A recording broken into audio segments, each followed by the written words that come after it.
আপনাদের সবাইকে স্বাগত জানাই জার্নাল পর্যালোচনা। আজ আমরা কথা বলবো ফার্মার্স ব্যাংক থেকে পদ্মা ব্যাংকে রূপান্তরিত বাংলাদেশের ব্যাংকিং ইতিহাসের এক বড় লুটপাটের চিত্র এবং বর্তমানে যে ব্যাংকটির করুণ অবস্থা।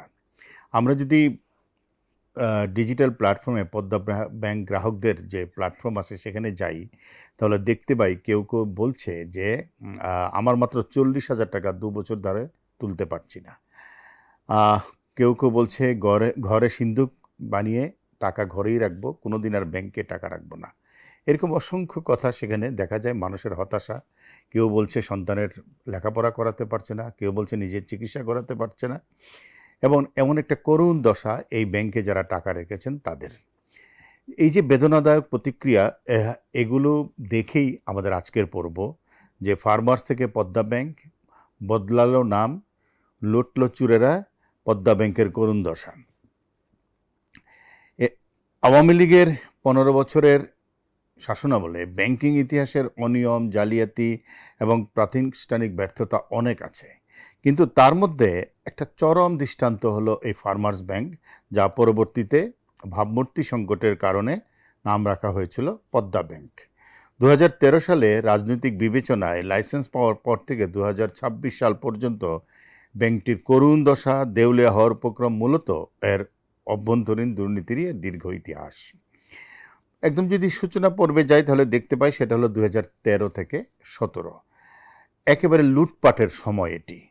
রাজনৈতিক বিবেচনায় 2013 সালে চতুর্থ প্রজন্মের ব্যাংক হিসেবে অনুমোদন পায় দি ফার্মার্স ব্যাংক লিমিটেড। এর প্রতিষ্ঠাতা চেয়ারম্যান ছিলেন সাবেক আমলা, স্বরাষ্ট্রমন্ত্রী এবং আওয়ামী লীগ নেতা ডক্টর মহিউদ্দিন খান আলমগীর, যিনি মখা আলমগীর নামে পরিচিত, এবং নির্বাহী কমিটির চেয়ারম্যান হয়েছিলেন মাহবুবুল হক চিশতি নামের এক লোক, যিনি বাবুল চিশতি নামে পরিচিত। ভুয়া ঋণ এবং কমিশন বাণিজ্য ছিল এই ব্যাংকটির শুরু থেকে কর্ম। লাইসেন্স পাওয়ার পরপরই ব্যাংকটির উদ্যোক্তা এবং পরিচালকরা নিয়মনীতির কোনো তোয়াক্কা না করে ভিউ কোম্পানি হলে কোটি কোটি টাকা ঋণ দেওয়া শুরু করেন। অভিযোগ রয়েছে ঋণ অনুমোদনের বিপরীতে বড় অঙ্কের কমিশন দেওয়া হতো।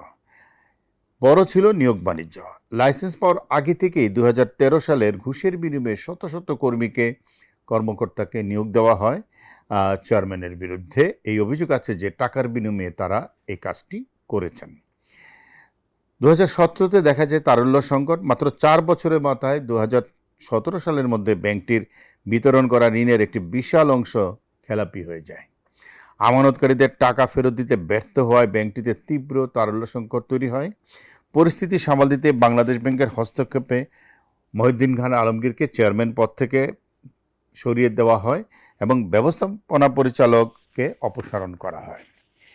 দ্বিতীয় পর্ব হলো নাম বদল এবং লুটপাট 2018 থেকে 2024। ফার্মার্স ব্যাংকের ইমেজ পুরোপুরি ধ্বংস হয়ে যাওয়ায় গ্রাহকদের আস্থা ফেরাতে 2019 সালের জানুয়ারিতে নাম রাখা হয় পদ্মা ব্যাংক লিমিটেড, নাম বদল করে ফেলা হয়।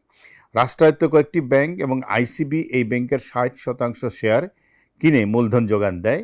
ব্যাংকটির নতুন চেয়ারম্যান হন আর্থিক খাতের তৎকালীন প্রভাবশালী ব্যক্তিত্ব চৌধুরী নাফিস শরাফত। তবে নাম এবং নেতৃত্ব পাল্টালেও অনিয়ম থামেনি, লুটপাট থামেনি, বরং তা ভিন্ন রূপ নেয়। এনআইডি জালিয়াতি এবং ভুয়া ঋণ। নাফিস শরাফত দায়িত্ব নেওয়ার পর এই কাণ্ডটা হয়। অডিট এবং সিআইডি তদন্তে দেখা যায় নাফিস শরাফত দায়িত্ব নেওয়ার পর 84 জন কর্মকর্তা নিয়োগ দেওয়া হয়, যারা মূলত ব্যাংকে বসতেন না। তাদের জাতীয় পরিচয়পত্র ব্যবহার করে নানা রকম ভিও কোম্পানির নামে 348 কোটি টাকা ঋণ তুলে আত্মসাৎ করা হয়। সে একই পদ্ধতি। মিউচুয়াল ফান্ডের অর্থ নয়ছয়। সিআইডির ফাইন্যান্সিয়াল ক্রাইম ইউনিটের তদন্ত অনুযায়ী নাফিস শরাফত তার অন্যান্য সম্পদ ব্যবস্থাপনা কোম্পানির, যেমন বেইজ ম্যানেজমেন্ট, মিউচুয়াল ফান্ডের অর্থ অবৈধভাবে ব্যবহার করে এই ব্যাংকের শেয়ার কিনেন এবং নিজের এবং পরিবারের নামে বিপুল অর্থ পাচার করে দেন। সরকারি আমানত আটকে পড়া, ক্ষমতার প্রভাব খাটিয়ে জলবায়ু ট্রাস্ট ফান্ড, বিদ্যুৎ উন্নয়ন বোর্ড, তিতাস গ্যাস, বিটিআরসি সহ প্রায় 43টি সরকারি প্রতিষ্ঠানের বিপুল পরিমাণ আমানত, এই কেউ বলা হয় 2,500 কোটি টাকা পর্যন্ত হতে পারে, এই ব্যাংকে জমা রাখা হয়েছিল। ব্যাংকটি দেউলিয়া হওয়ার সাথে সাথে এই অর্থ পুরোপুরি আটকে গেছে। বর্তমানের পরিস্থিতি একটা দেউলিয়া ব্যাংক এবং একীভূতকরণের অপেক্ষায় থাকা একটি ব্যাংক। 2024 সালের শুরুতে চৌধুরী নাফিস শরাফতও ব্যাংকটির তীব্র আর্থিক সংকটের মুখে চেয়ারম্যানের পদ থেকে পদত্যাগ করেন। 2025 এবং 26 সালের সর্বশেষ আর্থিক চিত্র অনুযায়ী ব্যাংকটি এখন সম্পূর্ণ মৃতপ্রায়। পদ্মা ব্যাংকের অবস্থা নাজুক এবং চরম আর্থিক অবস্থা। ব্যাংকটির আর্থিক সক্ষমতা তলানিতে গিয়ে ঠেকেছে, ফলে নতুন ঋণ দেওয়া এবং আমানত গ্রহণ কার্যক্রম প্রায় সম্পূর্ণ বন্ধ হয়ে আছে। আমানতকারীরা টাকা তুলতে না পারে চরম হতাশার মধ্য দিয়ে যাচ্ছেন। বিভিন্ন সরকারি সংস্থার 2,500 কোটি টাকা আমানত পদ্মা ব্যাংকে আটকে আছে, যা উদ্ধারের কোনো অগ্রগতি নেই।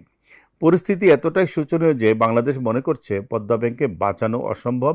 এটিকে হয় একীভূত করা যেতে পারে অথবা অবসরে পাঠানো যেতে পারে। কিন্তু এটাও বলছে যে পদ্মা ব্যাংকের খেলাপির এবং আর্থিক ঘাটতি এত বিশাল যে একীভূত করতে গেলে এর যে দায়ভার সেটা কোনো ব্যাংকের পক্ষে নেওয়া সম্ভব না।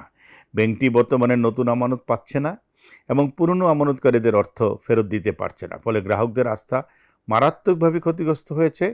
ঋণ আদায়ের অর্থ দিয়ে শুধু বেতন এবং অফিস ভাড়া পরিশোধ করে কোনো ব্যাংকই চলতে পারে? সরকারের দ্রুত সিদ্ধান্ত নেওয়া উচিত পদ্মা ব্যাংকের ব্যাপারে। আজকের মতো জার্নাল পর্যালোচনা এখানেই শেষ করছি। সবাই ভালো থাকবেন।